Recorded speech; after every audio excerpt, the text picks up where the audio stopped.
Juma bilan tabriklash mumkinmi?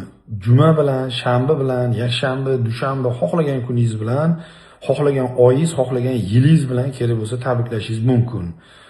Bu bo'yicha qonunda hech qanday cheklov mavjud emas.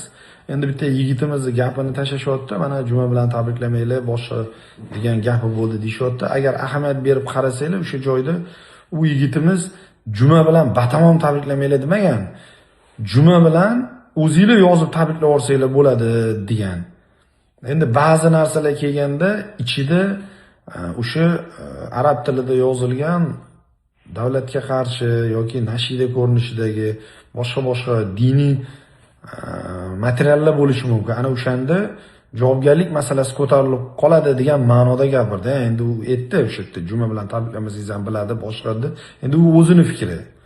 Xohlagan odam tabriklasin, xohlagan odam tabriklamasin.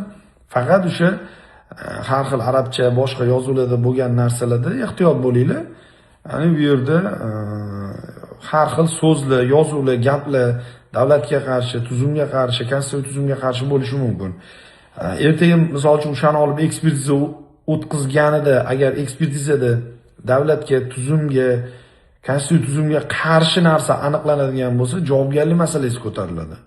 Unda hech kim sizni u qiyin masala, u sizni aybingiz bormi, aybni misol uchun shakli bor. Qasd, ehtiyotsizlik degan misol uchun. Qasd bo'lishi uchun subyektiv tomon bo'lishi kerak, uni qasdi bo'lishi kerak odamni. Tushunish kerak, bilish kerak, tarqatayotgansan.